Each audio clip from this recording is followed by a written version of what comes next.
नमस्कार। यो हो समाचारमा स्वागत छ। म दिपेश घिमिरे। म अपेक्षा तिमिल सेना। सुरु गरौँ अहिलेसम्मका प्रमुख समाचारबाट।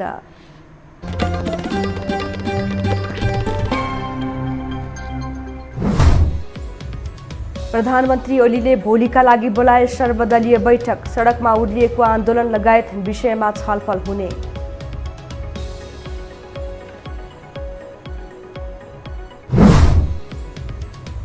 नेपालमा कोरोनाले आज 20 जनाको मृत्यु, 1014 संक्रमित थपिए, 1600 भन्दा बढी संक्रमण मुक्त।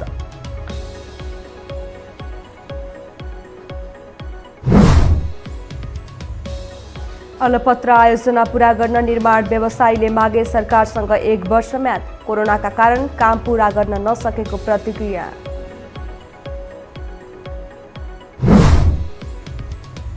नेपाली शेयर बजारमा आज उच्च सुधार। नेप्से 72 अङ्कले बढ्दै 2000 बिन्दुमाथि, 6 अर्ब 66 करोडको कारोबार।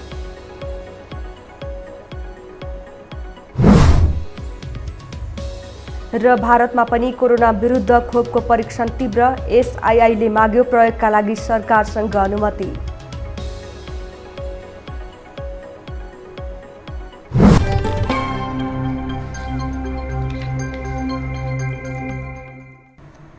अब समाचार विस्तारमा। प्रधानमन्त्री केपी शर्मा ओलीले सर्वदलीय बैठक बोलाउनु भएको छ। भोलि बिहान 11 बजे सर्वदलीय बैठक बस्ने गरी प्रधानमन्त्री ओलीले दलका नेताहरूलाई बोलाएको उहाँको सचिवालयले जनाएको छ। प्रधानमन्त्री ओलीका प्रमुख राजनीतिक सल्लाहकार विष्णु रिमालले समसामयिक विषयमा छलफल गर्न सर्वदलीय बैठक बोलाएको जानकारी दिनुभयो। राजतन्त्र पुनर्स्थापना गर्दै सडकमा उर्लिएको आन्दोलन लगायत विषयमा छलफल हुने पनि बताइएको छ। गत वैशाख 31 गते यता सर्वदलीय बैठक बस्न सकेको छैन।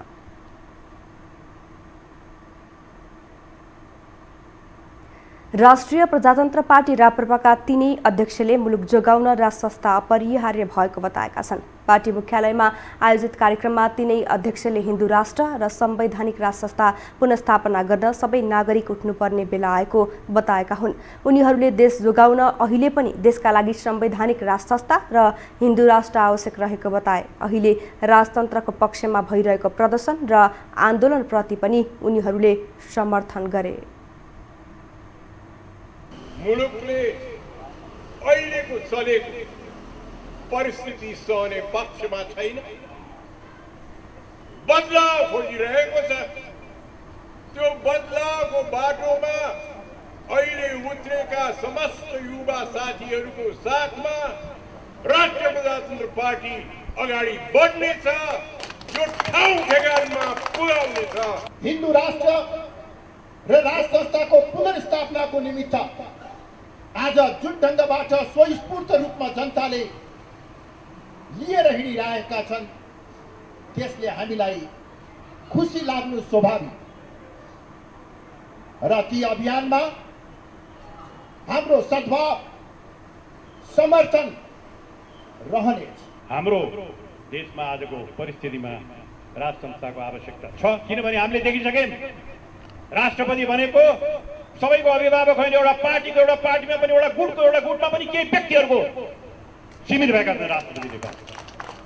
त्यसैले एउटा निष्पक्ष शक्ति, नैतिक शक्तिको रूपमा, बलको रूपमा राजसंस्था नेपालको परिवेशमा आवश्यक छ।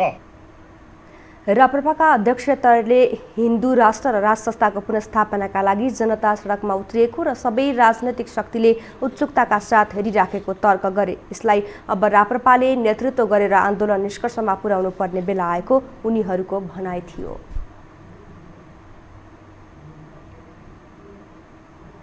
राजसंस्था पुनर्स्थापना माग गर्दै अहिले ठूलो संख्या सडकमा उत्रिएको छ। ठूला राजनीतिक दल तथा चिरपरिचित व्यक्ति नदेखिँदा नेतृत्व बिनाको यो कस्तो आन्दोलन भन्ने प्रश्न पनि उठिरहेको छ। एक रिपोर्ट। राजसंस्था पुनर्बहाली र संघीयता खारेजीको माग गर्दै मङ्सिर 15 गते राष्ट्रिय शक्ति नेपालको एक समूहले काठमाडौँमा प्रदर्शन गर्यो, जसको नेतृत्व गरेका थिए राजावादीका पुराना नेता केशर बहादुर विष्टले। मङ्सिर 20 गते राष्ट्रिय नागरिक आन्दोलन समिति 2077 को ब्यानरमा फेरि अर्को समूहले प्रदर्शन गर्यो। यसको नेतृत्व वरिष्ठ अधिवक्ता बालकृष्ण न्यौपानेले गरेका थिए। काठमाडौँसहित देशका प्रमुख सहर केन्द्रित प्रदर्शन गरिरहेका विभिन्न सङ्घ-संस्थाको माग छ राष्ट्र पुनर्स्थापना, धर्मनिरपेक्षता र सङ्घीयतासहितको गणतन्त्र खारेजी। तर आन्दोलनमा ठूला राजनैतिक दलले घोषित रूपमा सहभागिता जनाएका छैनन्। राष्ट्रकै पक्षमा वकालत गरेको राप्रपाले समेत घोषित रूपमा आन्दोलन गरेको छैन। त्यसैले राष्ट्रको पक्षमा आन्दोलन गरिरहेका समूहले नेतृत्व नपाएको गुनासो गर्न थालेका छन्। हामीहरू एक ठाउँमा आएर यसको नेतृत्व हामी गर्छौँ भन्न नसकेको हुनाले आम नेपालीहरूले स्वतस्फूर्त राजा आऊ देश बचाऊ भन्न बाध्य भएका हुन्। त्यसो भएको हुनाले यो विषयमा त हामीले छलफल गर्नुपर्छ, बहस गर्नुपर्छ र अगाडि देखिएका अभियन्ता साथीहरूका बिचमा पनि त्यो छलफल नचलेको होइन, चलेको छ। अब तर समस्या चाहिँ के भने एकले अर्काको अस्तित्वलाई स्वीकार्न नसक्ने जुन प्रवृत्ति छ यो 62-63 भएको आन्दोलनले राजतन्त्र पाखा लगाएको झण्डै 1.5 दशकपछि राजावादी शक्ति एकाएक जुर्मुराएका छन्। आन्दोलनको नेतृत्व गरिरहेका अधिकांश व्यक्तिहरू यसअघि राजावादी पार्टीमा क्रियाशील रहेर टुटे फुटेका छन्। तर विश्लेषक भने एउटै पार्टीमा मिल्न नसकी छिन्न भिन्न बनेका व्यक्तिहरूले यो आन्दोलन सम्हाल्न नसक्ने बताउँछन्। राजतन्त्र पक्षधरहरूकै बीचमा चरम तिक्तता रहेकाले एक आपसमै टाउको फुटाएर आन्दोलन तुहिने उनीहरूको विश्लेषण छ। आयोजकहरूमा नै पनि फाटो आइसकेको भन्ने कुरा ती मध्येका एक हेमविक्रम सिलवालले मलाई नै फोन गर्नुभएको थियो। राजनीतिक रूपमा यिनीहरू मान्छे गलत रहेछन्, सम्भव छैन डाक्टर साहब भन्नुभयो उहाँले मलाई। अब हामी तल जनताको कुरा गरिरहेछौँ, मञ्चमै यस्ता मान्छे बसेका छन्। यो त यिनीहरूले आज चाहिँ गरे, हेर्नु होला नेक्स्ट भेलामा उनीहरूको माइतीघर मण्डेलामै कुटाकुट हुन्छ। अहिले भइरहेको आन्दोलन पूर्व राजा ज्ञानेन्द्र शाहकै पृष्ठपोषण र आर्थिक सहयोगमै हो कि भन्ने आशंका पनि छ।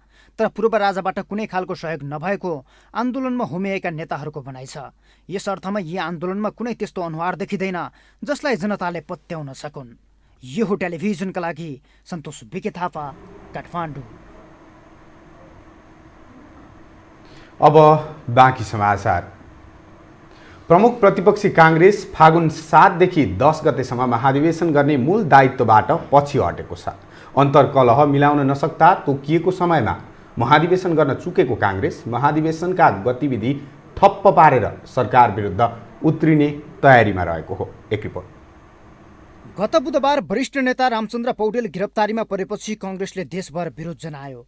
विरोध मात्रै होइन, शुक्रबार पदाधिकारी बैठक नै बोलाएर काङ्ग्रेसले मङ्सिर 29 गते सरकार विरुद्ध देशव्यापी आन्दोलन गर्ने घोषणा गरेको छ। प्रमुख प्रतिपक्षी दलको भूमिकाबाट विचलित हुँदै सत्ता सहयोगी बनेको आलोचना खेपिरहेको काङ्ग्रेस आफ्ना वरिष्ठ नेता पौडेल गिरफ्तारीमा परेपछि एकाएक तातेको हो।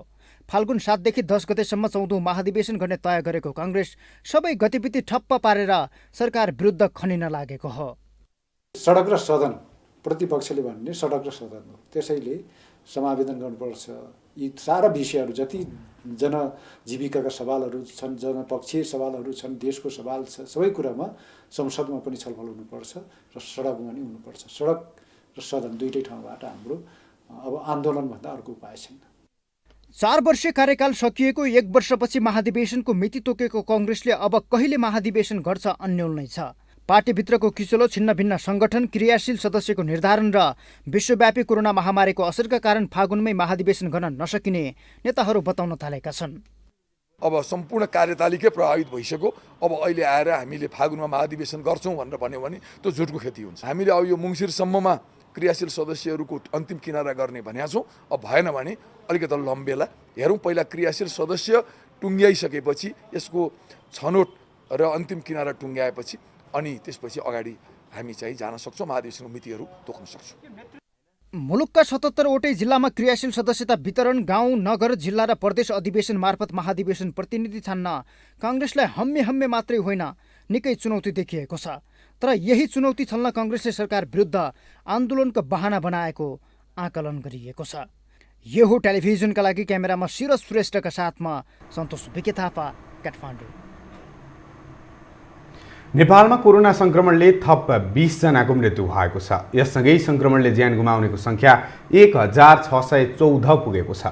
स्वास्थ्य तथा जनसङ्ख्या मन्त्रालयका अनुसार आज थप 1014 जनामा संक्रमण पुष्टि भएको हो। आज 6220 PCR परीक्षण गर्दा 644 पुरुष र 370 महिला संक्रमित पाइएका हुन्। यीमध्ये काठमाडौँ उपत्यकाका 442 जना रहेका छन्। काठमाडौँका 344, ललितपुरका 67, र भक्तपुरका 31 जनामा सङ्क्रमण भएको हो। 24 घण्टामा 1628 जना सङ्क्रमण मुक्त भएका छन्। मन्त्रालयका अनुसार देशभर 12,948 सङ्क्रमित रहेका छन्। त्यस्तै 332 जना आइसियु र 53 जना भेन्टिलेटरमा उपचाररत रहेका छन्।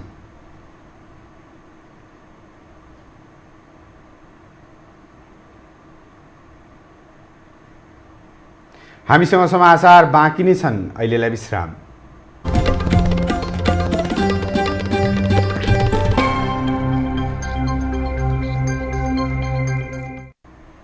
विश्रामपछि स्वागत छ। अब बाँकी समाचार।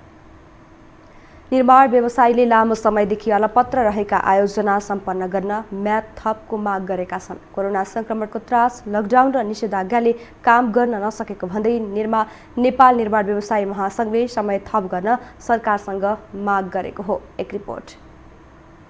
सरकारले 2770 वटा रुग्ण आयोजनाको म्याद गत वर्षको फागुन 14 गते 1 वर्षका लागि थपेको थियो।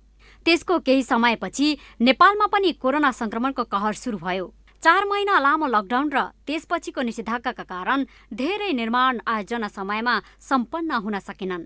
नेपाल निर्माण व्यवसाय महासङ्घका अनुसार करिब 6000 आयोजना प्रभावित भएका छन्। तर त्यस लगत्तै सिर्जित कोरोना संक्रमणका कारण आयोजना प्रभावित भएका छन्। त्यसैले 1 वर्ष म्याद थपिनुपर्ने महासङ्घको माग छ। गत वर्ष फागुन 14 गते म्याद थप भएका 2700 वटा भन्दा बढी रुग्ण आयोजनाहरूलाई हामीले काम गर्न पाएनौँ कोभिडको कारणले गर्दा। त्यसैले त्यसको लागि थप अर्को 1 वर्ष म्याद थप गरिदिनुको लागि सम्मान्य प्रधानमन्त्रीज्यू मन्त्री परिषदलाई म अनुरोध गर्छु। महासङ्घले गत असारमा म्याद थप गरिएका आयोजनामा मन्त्रालयले टिप्पणी उठाउँदा त्रुटि भई रोकिएको र त्यसलाई छिटो कार्यान्वयन गर्नुपर्ने माग राखेको छ। महासङ्घको स्थापना भएको 13 वर्षसम्म निर्माण क्षेत्रलाई चलायमान बनाउन महत्त्वपूर्ण भूमिका खेले पनि सरकारबाट पर्याप्त सहयोग नभएको व्यवसायीको गुनासो छ। मूल्यवृद्धि लगायत विभिन्न कारणहरूले सरकारकै नीति नियमका कारणहरूले गर्दा पनि यो गएका कामहरू र परेका कामहरूलाई सम्पन्न गर्न धेरै समस्या छ। व्यवसायीहरूले आयोजनाको छिटो भुक्तानी हुने व्यवस्था गर्नुपर्ने, प्रदेश र स्थानीय तहका आयोजनाको भुक्तानीका लागि समन्वय गर्नुपर्ने विषयमा ध्यान दिन सरकारलाई सुझाव दिए। केही नगर्नुभन्दा केही कोभिडको बेलामा देशलाई अथवा भनौँ नेपालको स्वास्थ्य क्षेत्रलाई केही टेवा हुन्छ भनेर हामीले चाहिँ अहिलेको स्थितिमा रगतको अभाव भइरहेको स्थितिमा चाहिँ हामी साथीभाइहरूलाई एउटा सुरक्षित ढङ्गले यो आज कार्यक्रम गर्दाखेरि निकै नै खुसी लागेको छ। कोभिडको कारणले गर्दाखेरि अरू सोसियल कामहरू गर्न सकेनौँ, यही रक्तदान मात्रै गऱ्यौँ हैन, नभए हामीले चाहिँ अलिकति विभिन्न हाम्रो चाहिँ कार्यक्रमहरू हुन्थ्यो। 13औं राष्ट्रिय निर्माण दिवसको अवसर पारी महासङ्घले काठमाडौँमा गरेको रक्तदान कार्यक्रममा व्यवसायीले सरकारले सहज वातावरण बनाइदिए 75% विकास खर्च गर्न सक्ने दावी गरे। यो हो टेलिभिजनका लागि सन्तोष बिके थापा, काठमाडौँ। संस्कृति, पर्यटन तथा नागरिक उड्डयन मन्त्री योगेश भट्टराईले युरोपियन युनियनले नेपालको हवाई उड्डयनलाई काला सूचीबाट हटाउने संकेत दिनु स्वागत योग्य रहेको बताउनु भएको छ।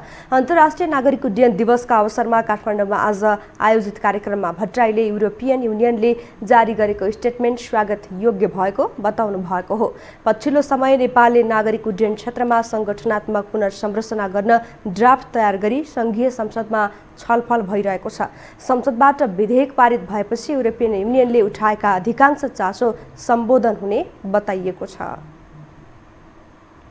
उहाँले भन्नुभएको छ कि नेपालका पछिल्ला प्रयत्नहरूबाट हामी उत्साहित छौँ, युरोपियन युनियन उत्साहित छ र जुन काम नेपालले नागरिक उड्डयनको क्षेत्रमा गर्दैछ, विशेष गरी त्यसको चाहिँ सेफ्टीको पक्षमा र विश्वसनीयताको पक्षमा युरोपियन युनियनले यसलाई नजिकबाट मूल्याङ्कन गरेको छ र हामी पछिल्ला परिणामहरूबाट धेरै खुसी छौँ भनेर उहाँहरूले व्यक्त गर्नुभएको छ। इयुले सन् 2013 को डिसेम्बरदेखि नेपालको उड्डयन सेवालाई कालो सूचीमा राखेको हो। त्यसैले नेपालका कुनै पनि विमान युरोपमा उडान गर्न पाउँदैनन्। यसबाट अन्य देशका गन्तव्यमा जान समेत समस्या हुँदै आएको छ।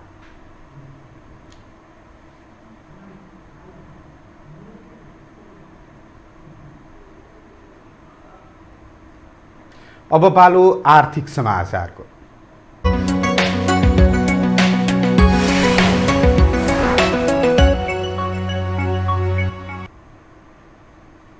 कोरोना संक्रमणका कारण उद्योग व्यवसाय प्रभावित हुँदा नेपालमा करिब 15 लाखले रोजगारी गुमाएको तथ्याङ्क छ।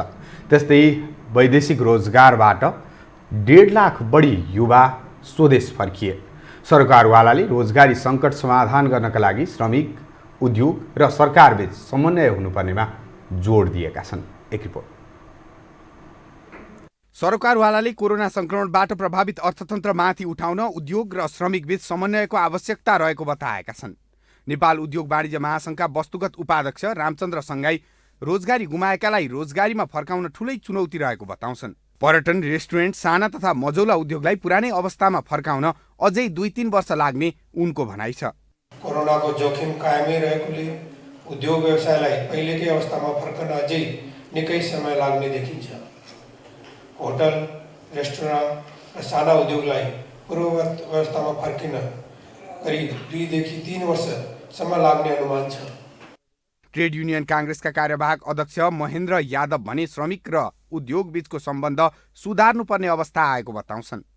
कोभिडका कारण उद्योग र श्रमिक दुवैलाई समस्या परेको अवस्थामा मिलेर अघि बढ्नुको विकल्प नरहेको उनको भनाइ छ। हाम्रो बीचमा जुन किसिमले औद्योगिक सम्बन्ध दिनदिनै बढ्दै गइरहेको स्थितिहरू छ र त्यसलाई के छ भने अहिले चाहिँ एउटा स्थिर अवस्थामा आएको छ। यो सम्बन्ध कता जाने हो, आउने दिनमा के छ भने यी पाटाहरू जति छन् यी सबै कसरी बसेर संवाद गरेर अगाडि बढ्ने हो, त्यसकै आधारमा यो टिकिने चाहिँ सम्भावना रहन्छ। अखिल नेपाल ट्रेड युनियन महासङ्घका उपाध्यक्ष धनबहादुर विक उद्योग लगानीकर्ताको मात्र हो भन्ने सोचका कारण समस्या आएको बताउँछन्। देशका लागि उद्योग कल कारखाना चाहिएको हो भने सबैभन्दा पहिले श्रमिकका समस्या समाधान हुनुपर्ने उनको तर्क छ। ज्याला सुविधा मात्रै दिएर आज बढाइदिनुस्, भोलि बढाइदिनुस्, कलेक्टिभ बार्गेनिङ गर्ने अधिकार दिनुस् भन्ने कुराले मात्रै औद्योगिक शान्ति कायम हुन सक्दैन। त्यसैले यो चाहिँ हाम्रो चाहिँ नेपालको वा संसारका ट्रेड युनियन आन्दोलनमा यो समस्या त आज हामीले भोगिरहेकै छौँ। त्यसैले अब हामीले साँच्चै नेपालमा औद्योगिक शान्तिको कुरा गर्ने हो भने चाहिँ यो पोइन्टबाट छलफलको सुरुवात गर्नुपर्छ। कोरोनाका कारण उद्योग व्यवसाय प्रभावित हुँदा करिब 15 लाख रोजगारी गुमेको अनुमान गरिएको छ। त्यस्तै वैदेशिक रोजगारीबाट मात्रै 1.5 लाख बढी युवाहरू स्वदेश फर्किएका छन्। त्यसैले सरकारवालाहरूले रोजगारी सङ्कट समाधान गर्नका लागि श्रमिक, उद्योग र सरकारबीच समन्वय हुनुपर्नेमा जोड दिएका छन्। साताको दोस्रो दिन आज शेयर बजारमा उच्च अङ्कको सुधार आएको छ। शेयर बजार मापक नेप्से परिसूचक 72.28 अङ्कले बढेर 2004.39 अङ्कमा पुगेको हो। अघिल्लो दिन 123 अङ्कले घटेको बजारमा कारोबार रकममा पनि गिरावट आएको छ। तर कारोबार हुने कम्पनीको सङ्ख्या भने बढेको छ। आइतबार 197 कम्पनीको 7 अर्ब 20 करोड 91 लाख 80 हजार रुपियाँको कारोबार भएको थियो। सोमबार भने 206 कम्पनीको 6 अर्ब 66 करोड रुपियाँभन्दा धेरैको कारोबार भएको छ। नेप्सेमा कारोबार हुने सबै समूहमा सुधार देखिएको छ। सबैभन्दा धेरै व्यापार समूह 6.57%ले बढेको छ भने जीवन बिमा समूह 6.04%ले बढेको छ। त्यसैगरी ब्याङ्किङ 2.23, होटल 2.505, विकास ब्याङ्क 2.02, हाइड्रो पावर 5.99 र लघु वित्त 4.3%ले बढेको छ। हामीसँग अन्तर्राष्ट्रिय र खेल समाचार अझै बाँकी छन्। अहिलेलाई विश्राम।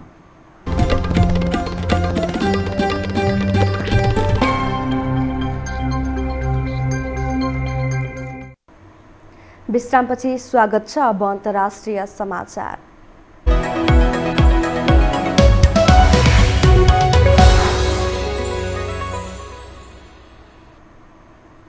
भारतीय खोप सिरम इन्स्टिच्युट अफ इन्डिया एसआइआईले सरकारसँगको कोरोना भाइरस विरुद्धको खोप प्रयोगका लागि सरकारसँग अनुमति मागेको छ। डोजको सङ्ख्याका हिसाबले विश्वकै ठूलो खोप निर्माता कम्पनी मानिएको एसआइआईले कोरोना खोपको आपतकालीन प्रयोगको अनुमति मागेको हो। खोप निर्माता कम्पनी एसआइआईले भारतमा अक्सफोर्ड विश्वविद्यालय र ब्रिटिस औषधि निर्माता कम्पनी एस्ट्राजेनेकासँगको सहकार्यमा कोरोना खोप विकास गरिरहेको छ। भारतीय औषधि महानियन्त्रक डिसिजिआईसँग यसअघि अमेरिकी कम्पनी फाइजरले जर्मन कम्पनी बायोएनटेकसँग संयुक्त रूपमा विकास गरेको कोरोना खोपको आपतकालीन प्रयोगका लागि अनुमति मागिसकेको छ। फाइजरको कोरोना खोपको प्रयोगका लागि बेलायत र बहराइनले अनुमति दिइसकेका छन्। अब पालो खेल समाचारको।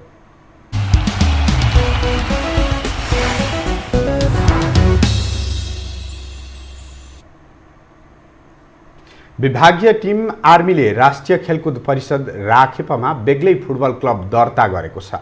एसियाली फुटबल महासङ्घ एएफसीको क्लब लाइसेन्सको प्रक्रियामा रहेको आर्मीले राखेपमा बेग्लै फुटबल क्लब दर्ता गरेको हो। विभागीय टिम आर्मी यसअघि त्रिभुवन आर्मी क्लबको नाममा फुटबलसहित सबै खेलमा सहभागी र प्रतिस्पर्धा गर्दै आएको छ।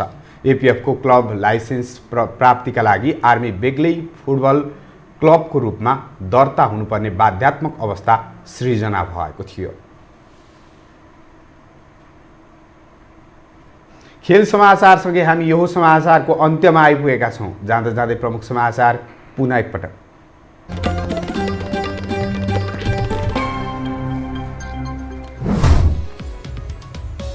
प्रधानमन्त्री ओलीले भोलिका लागि बोलाए सर्वदलीय बैठक, सडकमा उर्लिएको आन्दोलन लगायत विषयमा छलफल हुने।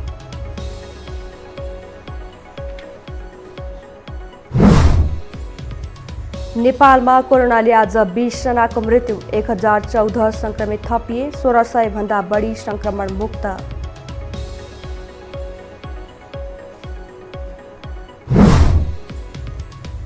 अलपत्र आयोजना पूरा गर्न निर्माण व्यवसायीले मागे सरकारसँग 1 वर्षको म्याद, कोरोनाका कारण काम पूरा गर्न नसकेको प्रतिक्रिया।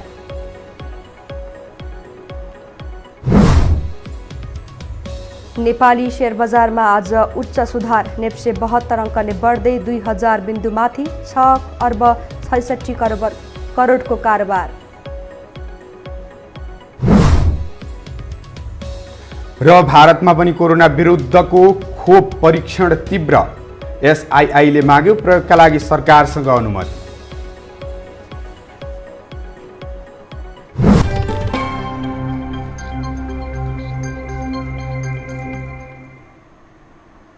हवस् त यो समाचार सकियो। समाचार बुलेटिनका साथै यो टेलिभिजनका सम्पूर्ण कार्यक्रम yoho.television.com, yohoखबर.com, युट्युब र फेसबुकमा पनि पढ्न र हेर्न सक्नुहुनेछ।